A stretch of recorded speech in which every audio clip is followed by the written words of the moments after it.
Hello and welcome to Midtone Reviews. Today I'm going to be reviewing the new Cage the Elephant album, Social Cues. So if you didn't know already, Cage the Elephant is a very alternative indie rock band. It's been making a lot of waves over the last 10 years.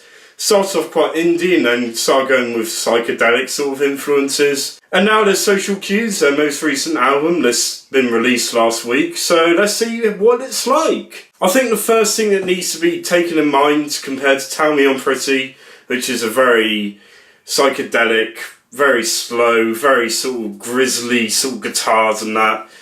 It's definitely a change from that. It's definitely more indie rock, more 2000s rock with sort of some distorters here and there. But there's definitely a change there, but I quite like the change. I quite like to listen to what the lead singer has to say and that, because he did go through a lot during this album. So many of the first songs are these sort of typical indie rock songs, which are done to quite a good standard, but they have been heard before, such as Social Cues, Black Madonna, Night Running. They definitely do sound strong. They have these really nice, crisp synths, and they don't overtake any of the actual other instruments either, which is really nice to hear. I definitely liked some of the riffs on some of the tracks, such as Night Running and House of Glass. They got some really catchy riffs here and there, and they're plotted all the way around the album, so it's really good to hear that they got some nice catchy riffs, which Cage the Elephant is very well known for. Talking about House of Glass, a lot of the singing is very well based in post-punk and sort of having this quite deep voice compared to the last few albums, and I really enjoy it because it definitely sort of spices it up and that. You definitely hear what he's sort of singing about, and it seems like he's got a lot more passion in it and what he's singing and what he wants to say. The middle of the album is alright. It's probably the most boring part of the album, no offence.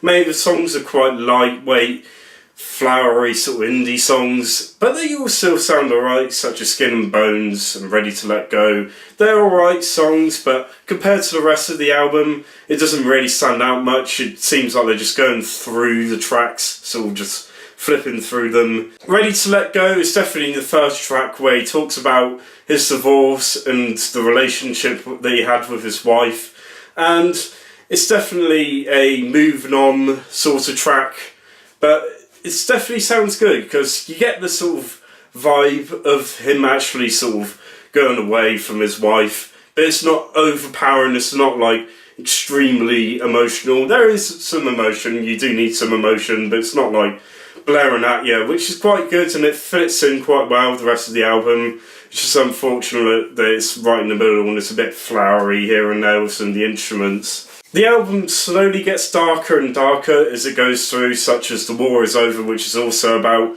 sort of his divorce and that, how he sort of, it felt like a fight, they were literally at war at each other.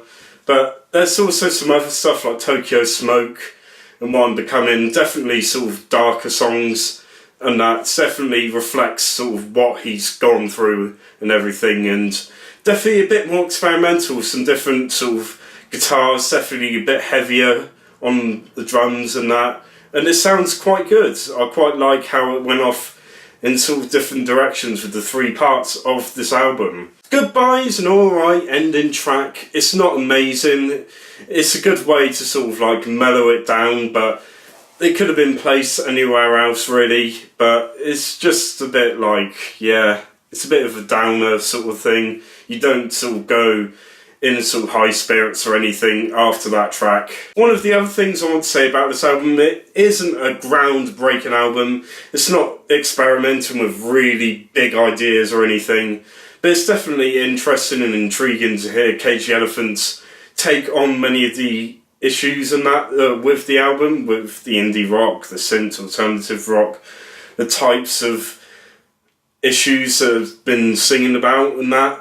But yeah, it's definitely not something that's sort of really out there, but it's definitely a good album to listen to anyway, even though there are a lot of things that are wrong with it. There's a lot of good things as well. So overall, I'm going to give this a 7 out of 10. It's definitely different compared to their last album, but yeah, it's definitely enjoyable, and I do recommend you to listen to it, especially if you are a Cage the Elephant fan. So thank you very much for watching, and I'll see you in 2 days' time.